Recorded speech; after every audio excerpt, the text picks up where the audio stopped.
Welcome back, amazing entrepreneurs, to another episode of Business Straight Up, the podcast for anyone that wants to make a living doing what they love.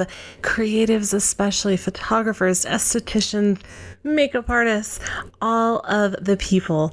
I know that it can be really hard to go into business because you love what you do. And then you're like, what the heck? All of these business things that I have to learn. That is what this podcast is all about. So welcome. I'm so honored that you press play, and I'm so happy to be in your earbuds or car stereo or wherever you might be today. Today's episode is crazy awesome. We are going to talk all about outsourcing, hiring a team, the things that you may or may not know, like, did you know you can do it for just 1 to 2 hours a week? That is crazy, right? Today's guest is Liz Goddard, and she runs the business named Bosun, and she helps businesses scale sustainably. So basically what that means is she helps your business grow without you having to work yourself into the ground. I know that it can seem overwhelming to get help, and you may or may not think that no one can do it as good as you can, but I want to encourage you to think of the things that you really don't want to do, or the things that maybe you're not so good at. Can you hire those out? Oh my gosh, it is so freeing to have someone behind you, to have someone that can help you, especially when things happen that may or may not affect your business. So today we are going to talk all about outsourcing, getting the help you need when it comes to running your business. And without further ado, let's dive right in. Hey there, awesome people. I am Brooke Summer, and you are listening to Business Straight Up, the podcast for creative entrepreneurs to learn, connect, grow, and build the business and life that they dream of. Welcome, let's get going and dive right in.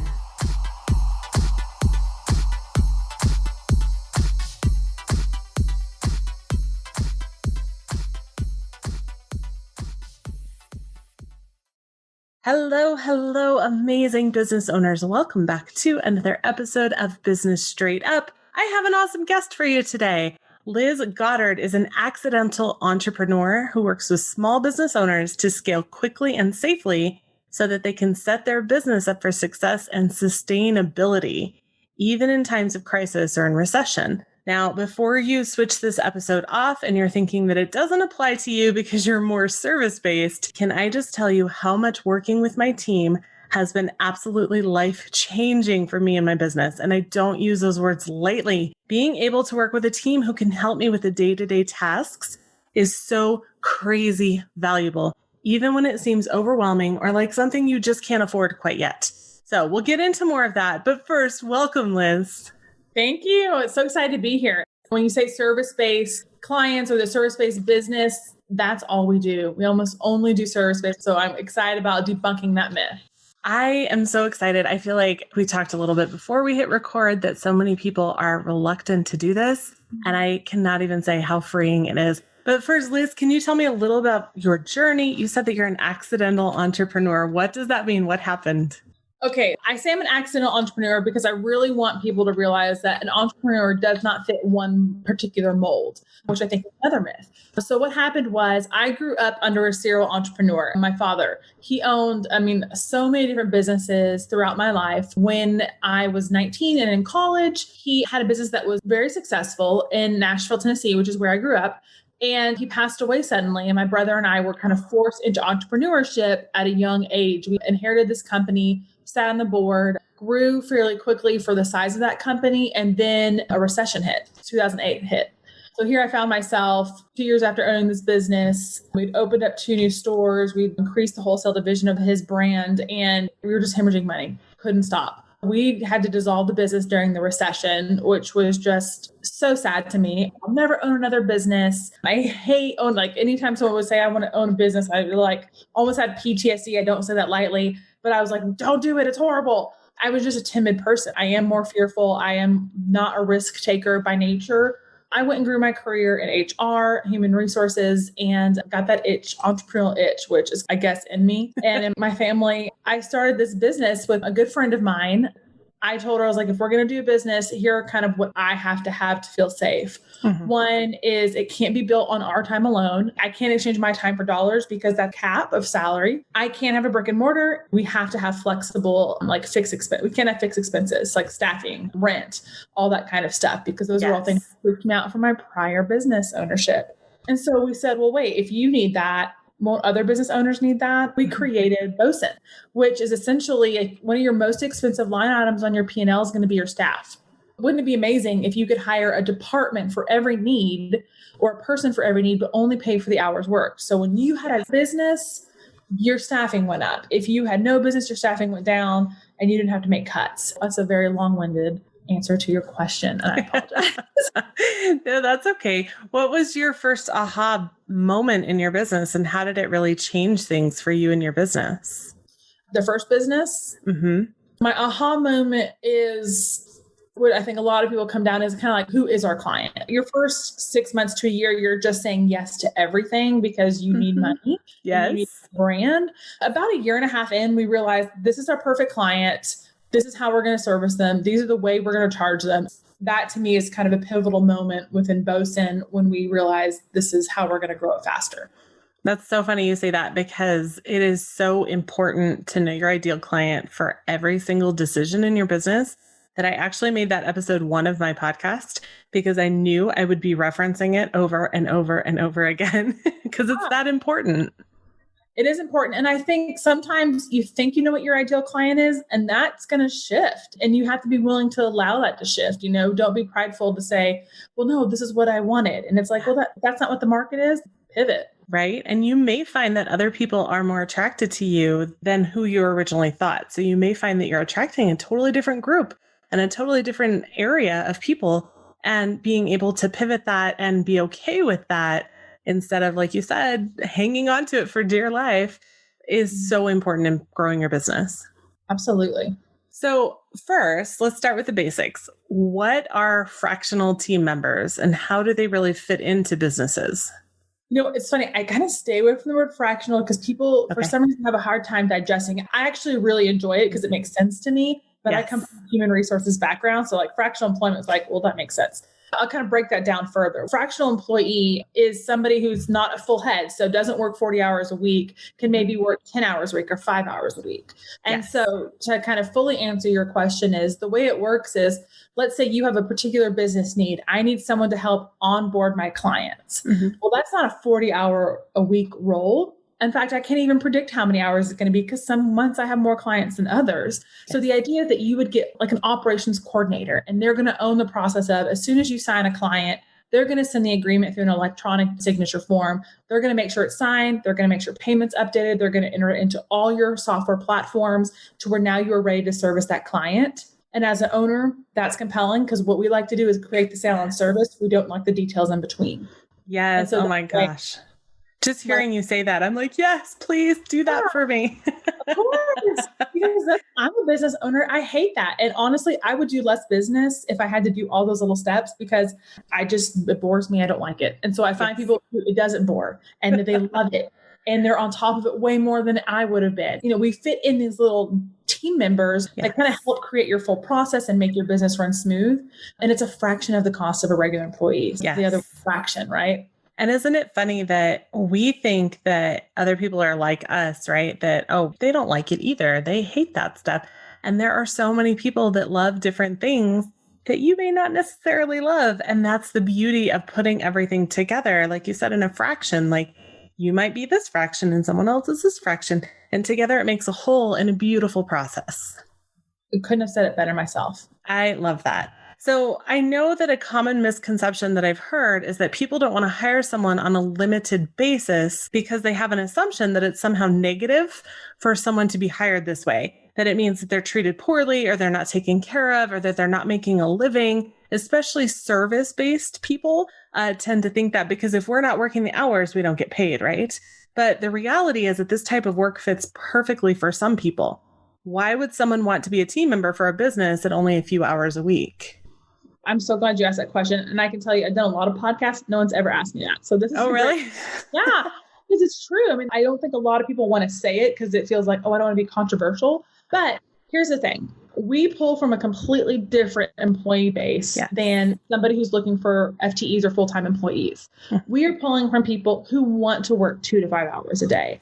And I don't want to stereotype it, but a lot of times that's going to be mothers who are highly educated, very experienced, and maybe they left work for a few years to have kids. And now they just want to work from 10 a.m. to 2 p.m. or whatever that's going to be.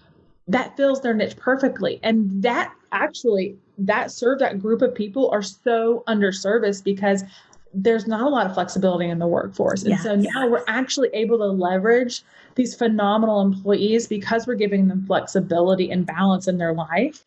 And our clients that are coming to us would never have access to this pool of people because that's not what they're pulling from. It's actually, for those who make sense for, it's a beautiful fit. And actually it helps them in ways that no one else could.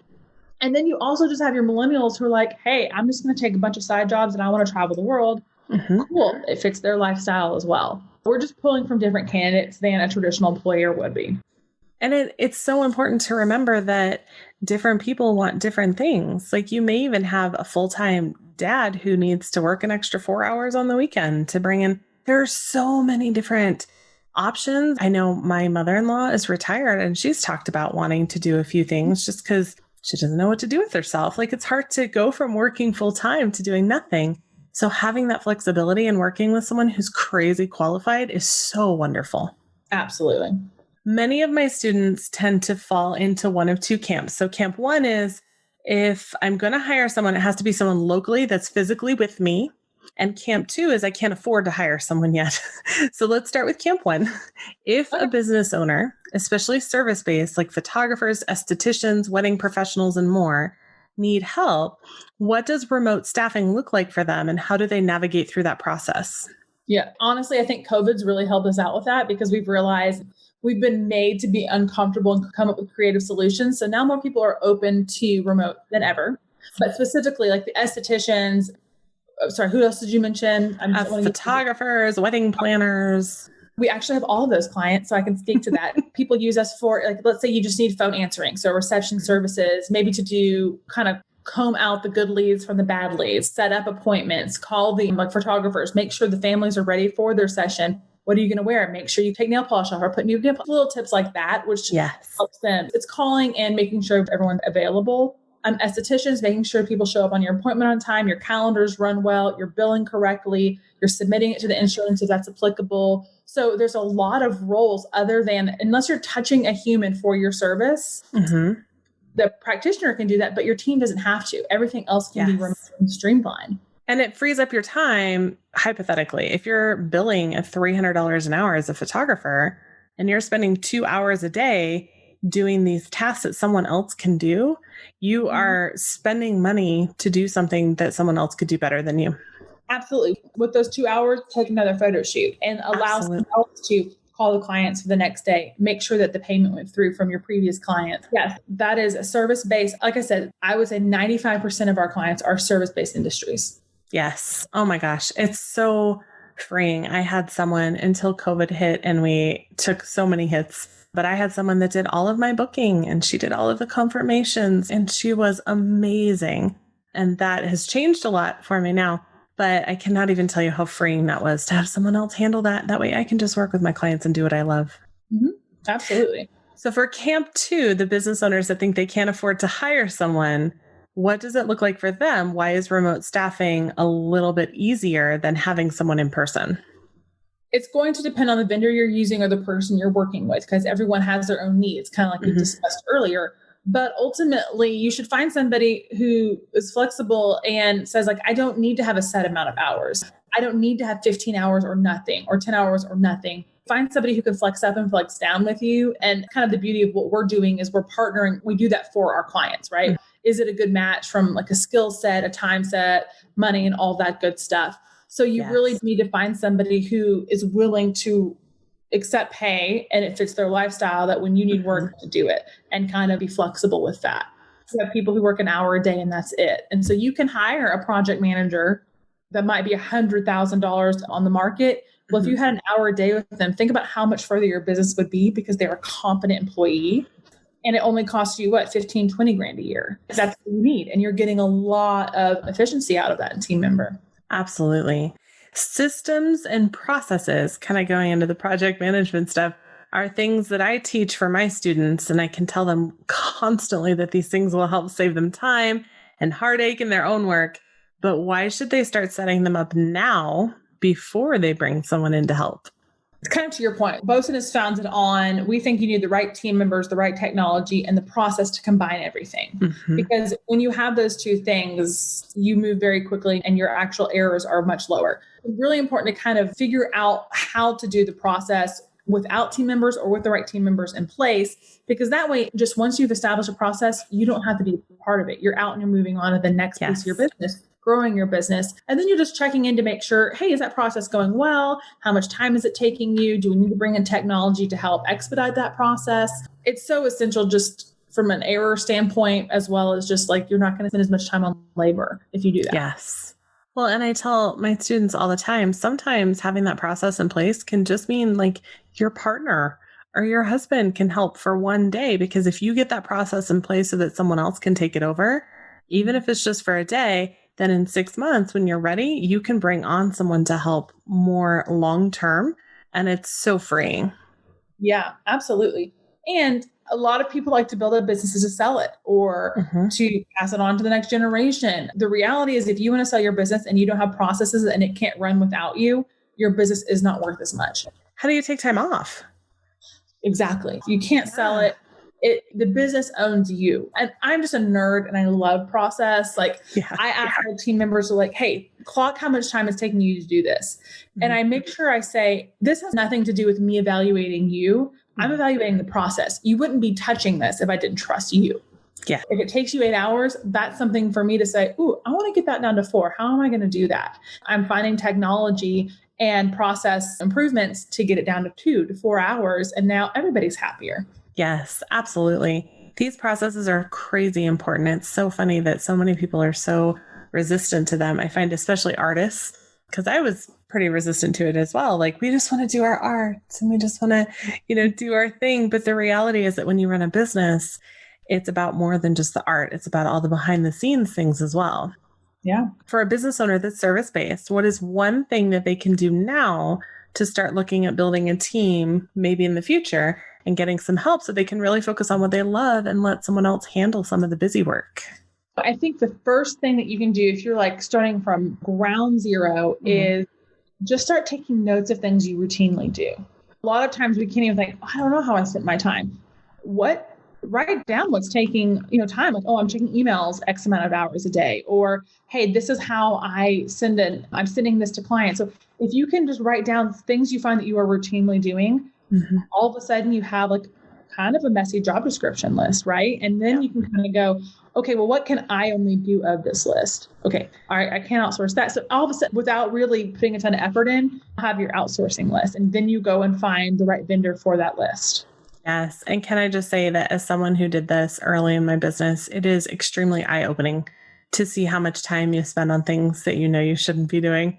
Things like social media. And you're like, no, I was marketing on Facebook. I was doing that for business. Were you really?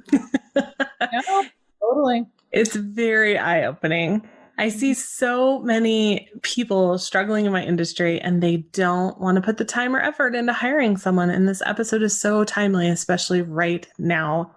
What are 3 tips that you could give to a business owner in considering someone to work with? One is there's an element where chemistry has a huge part of whether that's going to be successful. Kind of knowing yourself. Tip 1 would be knowing yourself and knowing what personality kind of helps round you. You and I talked a little bit about that. My business partner and I are kind of similar in as much as we're high energy. We don't do well with details. Our team, they're very quiet. They're incredibly type A. When we're having moments on the call, we're like, you get a car and we're just so excited. They're just sitting there like, thank you. I appreciate that. And part of you is like dying internally. Dying. But the reality is that's why our company is good, is because they are so fantastic at what they do. Yes. And they're so different from me. And we do have a lot of fun on our calls. That's not to say that. Really knowing your personality and what rounds you. So that would be tip number 1. And the second is to kind of know what your business needs and where you want it to go. And if you spend more time on one thing, what would really grow your business? And sometimes, I hate to say it, it may not be the thing you love doing. The thing you need to be doing, you may love the detail and sending out your invoices. That's not going to grow your business. Yep. Differentiate what you love versus what would grow your business. Having an honest conversation with yourself. And then the third is be a good interviewer. If you're not going to use a company like ours, like so many times people fall victim to when they're interviewing, they lead the candidate, right? To say what they want, what you want them to say, and end up constantly with the wrong person. They don't know why. And then they don't believe in outsourcing because they can't hire the right person. But as an owner of a business, the buck stops with you. Like if you don't have the right team, it's because you're not hiring the right team. You're not getting the right people in place. And so that would be my third, is just like realizing chemistry is a huge part of it, knowing what you really need to be spending your time on, and then making sure you're picking the right people or you're using somebody who knows how to do that. Yeah. Someone told me, I think it was Lee Cockrell, he did the whole like Disney customer service thing. Like he did the whole system. And I think it was him that said, hire fast, meaning be decisive, get it done, hire fast and fire fast. If someone's not working well, why are you going to drag it out for a year and waste time and money and make everyone a little more sad? Absolutely. And I will tell you, there's oftentimes in our business when our relationship managers are seeing and telling us, this isn't working out, I don't think it's going to work out. The client doesn't want to do anything about it. We'll just tell the client, pull it. We just know if it's not going to work, it's a chemistry issue. People feel bad about that. But that's why that was my number one of my advice is like, chemistry is huge in a team. And that is something we understand when we source for chemistry as well. And if it's not there, we pull it quick because we're like, just stop. You get frustrated. And it's knowing when to pull the trigger. Well, and part of knowing yourself too is understanding that you don't have to hire someone that's just like you, because a lot of times we'll surround ourselves with people that are like us because that's who we get along with. And that's great for friends. But when it comes to your business, not so great. Yeah, you're not hiring someone so you can go out and have dinner and talk. I mean, you're hiring somebody to help round out and grow your business. Yes. And it is so tempting to just want to be like, and that's so human of us. But you really do have to look at your business through a different lens. Absolutely. And I think that we kind of have this idea. Sorry, I'm taking notes. So if you see me looking down, I'm not used to video very much yet. But I think that so many times we learn our strengths and our weaknesses. And our culture has this idea of fix your weaknesses instead of play to your strengths. And I find that when I hire people that will work, like pull my weaknesses up because they're very good at that part, it works out so much better. It does. My business partner is better than I am. I want to always improve, and it is tempting to want to do that. But the truth is, it's like, I'm never going to be a details person or but follow up. So just like cut your losses and just bring somebody on that can do that. Yes. Because why are we going to spend all this time trying to fix our weaknesses? I mean, there's someone else that does it beautifully. Work with them. I love that. One thing that you said on number 2, you said number 1, know thyself. I just put that in there. And know your business. In number 2, under know your business, I would also venture to add know your dollars, know your revenue. Where is the revenue coming from? Because if you don't know that, why are you constantly be working on something else over here that doesn't pay you?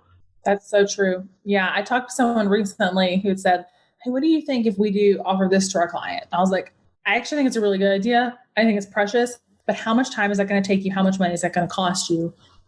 And I know that's a fun thing. And ultimately we talked through it and I was like, actually, it plays in your brand. I actually kind of like that. So I think you should go for it. But you have to go through those questions of like, I love it, but does it make sense? Yeah. Like how much is it going to take you 8 hours and cost you $300 to produce that? And looking at where your revenue, did you just eat a bunch of your revenue out because that felt fun and creative? Yes. You know, you still have to, like you said, know your dollars, know your business. Yeah. One of my mentors said, if you get bored in your business to the point where you want to work on these things, don't necessarily make you dollars. He said, you need a hobby. Stop tinkering with your business. Go get a hobby. That's a good idea. I love that. I was like, oh, I feel personally attacked with that one. Yes, I know. Oh my gosh. Thank you so much for being here, Liz. I so appreciate you. Where can listeners find out more about what you do and connect with you? You can just go to our website. It's Bosun, BOSUN solutions.com. You can reach out there. We have chat features. You can send us an email and quick to respond. So we'd love to hear from you all.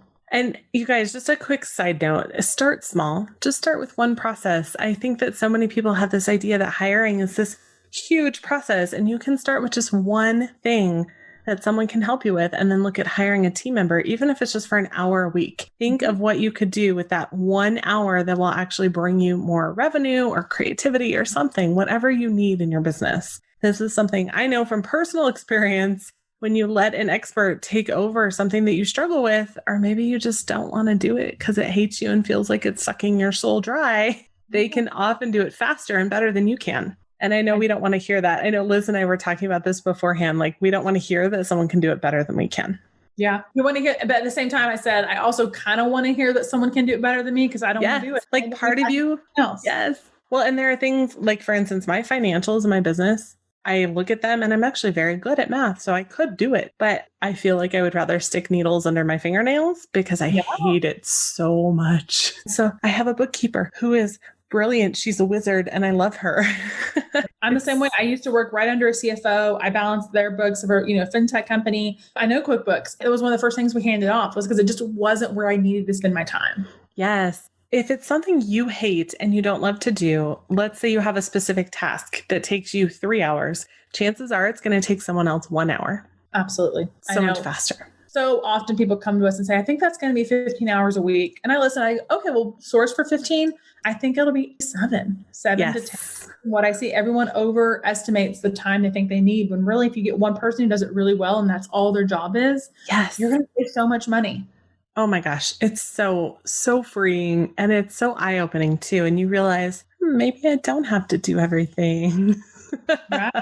All of the listeners and awesome business owners that have joined us, thank you so much for listening today. I am truly honored that you pressed play, spent this time with Liz and I. If you are someone that wants to help other people and you know someone who can use this information, maybe you know a business owner that's drowning right now and they need help and they need exactly what Liz can offer them, please forward this episode over to them. If you are thinking, holy cow, Brooke, this episode was amazing. How can I thank you? I have a way you can thank me. Can you head over to iTunes and leave a review? I know it seems small, it takes a few minutes, but those reviews help me know exactly how to serve you. And it helps us to get amazing guests like Liz. So hit pause now. Leave a review, and if you screenshot your review before hitting submit and email it to hello@businessstraightup.com, I will send you a free gift. Please, please, please leave those reviews so that we can continue kicking ass with great content every week. Thank you so much for your time, Liz. I'm so appreciative. I so appreciate having you here today. I'm like fumbling my words. I'm glad we could connect. It was a pleasure getting to speak with you. So thanks for having me on the show. It was a lot of fun chatting. I am so glad we could connect. And thank you to all of my listeners. I want to know, what is something that you would love to outsource and have someone else handle for you? Let me know in the community that you can access at businessstraightup.com/community. It is time to start stepping into the CEO role of your business to address challenges and embrace those amazing people that can help you. I can't wait to see what you do with your business. You have the power to impact the world, and I can't wait to see what you do with it. Have an amazing rest of your day.